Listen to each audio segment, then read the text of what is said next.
Hello there, welcome back to the channel. Now, in television and movies, I think all people like to have a good safe scare every now and again. We all love it, and we all have that memorable alien, monster, creature, whatever that really just kind of sent chills down your spine. And today I'm going to break down some of the ones that I personally, and I hope you agree, are some of the creepiest, possibly scariest television villains, monsters of all time, or at least in my lifetime. And I hope again you agree, but if you can think of any that I missed, by all means put them in the comment section below, and also like, share, subscribe while you're at it. So let's begin. This is not in any particular order. We're not talking worst to worst, scariest to scarier, just what the are they and how bad are they. So let's start with the Weeping Angels from Doctor Who. The Weeping Angels were first introduced when the Doctor was zapped back in time with his associate Martha Jones, and through some shenanigans and also the origins of wibbly wobbly timey-wimey come from here. They have to record themselves in the past to contact somebody in the future to have a weird two-way conversation. That in and of itself was some masterful sleuthing by the Doctor.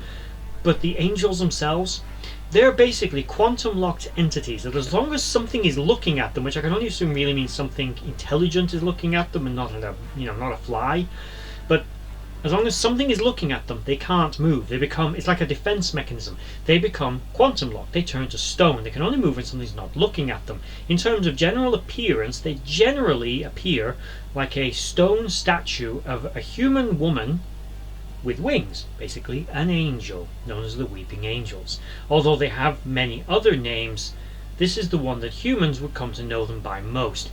They are the nicest psychopaths in the galaxy. They kill you without hurting you, kind of. And basically, they touch you, they zap you back in time, a random time in the past, and basically you live to death. And they feed on the ambient energy that's left behind from your passing, from you no longer being there. They're considered creatures of the abstract. They literally feed on your missingness. Don't think that's a word, but the idea that you blink and these things are in your face, they're closer. So blink, they're here. Blink again, they're here. And they basically, these things are terrifying. They are relentless, they are ravenous, and they are going to kill you by letting you live to death. Truly terrifying creatures. And if you've not seen the episode, oh my god, it's good. It's called Blink, by the way. It's a David Tennant episode. Brilliant. Next, we have the Gentlemen from Buffy the Vampire Slayer. These particular breed of demons were only seen to be male, but we know virtually nothing about them as a species. They were thought to be mythical at first. They take on the appearance of a well-dressed Undertaker-like figure, and they float just above the ground and hover around. They don't speak, and they don't particularly like loud noise. Whenever they come to a town, they suck up all the voice in the area so no one can speak. No, artificial sound doesn't bother them, only a real genuine human voice can actually harm them. It also seems to affect demons, so we can assume demonic voices are also bad for them. They are aided by these creepy little henchmen who they seem to dress in straitjackets, probably because I'm assuming the rest of the time they restrain them, and then they will pick a seemingly random victim, knock on the door, you let them in, and their henchmen will hold you down, and well, you can't scream, well, you can't do anything to stop them. They'll cut you open alive and remove your heart, and they need 7 of them. They'll do this to 7 people. Monstrous creatures, truly terrifying, especially the idea that you're basically paralyzed. You can't shout. It's all you would need to do to defeat them, and they hold you down and cut you open alive. It's a horrifying end. Next would be the Borg. Now, I've covered these in previous episodes of Worst Fates, which hopefully I remember to link up here. But the Borg are basically a race of cybernetic zombies that invade your world. They take you over. They infest your body with nanites and turn you into a cybernetic organism, hook you up to their hive mind, and make you their slave. You become one of them, only to go on and do it again. Any person that has ever been severed from the collective has reported there's an element of bliss as being part of the collective, which is probably some kind of defense mechanism of your body, where yes, you feel accepted, but at the same time, it ain't a good kind of bliss. Being Borg generally means being a slave. You are completely expendable, your life is meaningless, and you will live an eternity without the ability to self-determine, stop yourself from hurting others, and apparently have very itchy skin. Truly a terrifying fate. You become the living dead, trapped within your own body, unable to actualize your own instincts or desires, but forced to enact the will of a greater collective, one that you are now part of, but as a small, tiny voice within it have no real impact. Next, we have one from one of my favourite and most dystopian science fiction franchises, Warhammer. Now, I could have literally done an entire episode on just how screwed up, evil and twisted every race is in Warhammer. There are no good guys in that universe, not even humans. No one's the good guy. Everyone's evil. There are shades of grey, certainly, so there are those that lean more towards the darkness. The Dark Eldar, for example, or the creatures of the warp, the various chaos gods and demons. But more, to me, the more terrifying would be the Tyranids. First originally encountered by humanity when they destroyed the world of Tyran, they became a blight, one that was often underestimated by humanity and the other races of the galaxy, until their great hive fleets began to truly descend on and devour the galaxy. This species are not really a race that have a form, so to speak. They evolve and grow as they absorb new species, and they can take on aspects of everything that they absorb, from bacteria through to highly developed organisms that allow them to evolve. They are sentient but have a form of hive mind. They're capable of taking you over in small groups and allowing you to evolve and sort of desire them to come along and invite you in. They create a shadow in the warp, as it is called when they arrive, that basically stops transmissions or psychic bursts of help.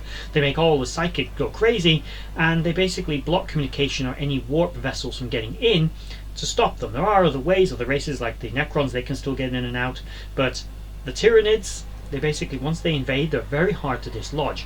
They infest you and they consume you from within. Eventually your body is basically turned into bio-liquid, which I can only assume realistically is the default setting for a Tyranid, because this liquid is what they grow all the different bioforms out of, including their ships. They're the most highly evolved organic species probably in the universe, and their only goal is to consume organic mass to increase their number.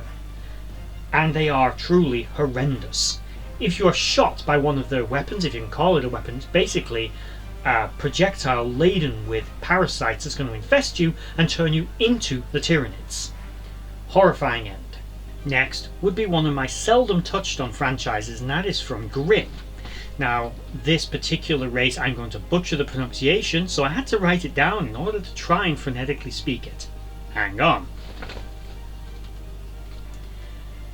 Oh god.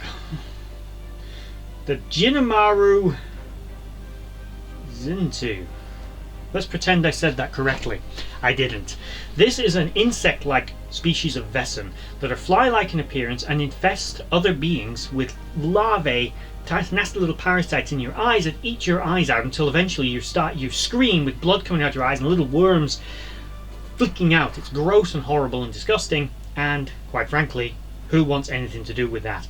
The Vesson in general can be kind of gross, but this one particular species are particularly nasty in terms of their appearance. I don't touch on Grimm very often, but I really should, and if you've never seen it, you definitely really should. We're going to end this one with a few honourable mentions. The Reavers from Firefly. The Goa'uld from Stargate SG-1, nasty, another race of parasites. The Flood. The only reason the Flood didn't make the cut was because they were a bit too similar to the Tyranids in my opinion. And the Silent, another race from Doctor Who are particularly terrifying, but again, similar to certain other Warhammer franchise, you could basically do an entire list of the terrifying villains that are in that one universe alone. That is the end of this video. If I missed a particularly terrifying species you can think of, let me know in the comments below. Maybe another one of these videos will be done at some point in the future. Also, check out a link to mine and my wife's new business in the link in the description below, where you can find various custom designed types of fashion that my wife and other designers have made, as well as various other branded goods for my new business, and we need all the help it can get. If that's something you might be interested in, check it out in the link below. It's called Alternative World. And with that said, thank you for watching. Like, share and subscribe, and bye bye. I'd just like to say a thank you to everyone for watching that video. I hope you enjoyed it. I really enjoy making these. If you did enjoy it, please consider giving a like, share and a subscribe, and maybe checking out the other videos on the screen right now, and in the description box below there are links to my other social media accounts.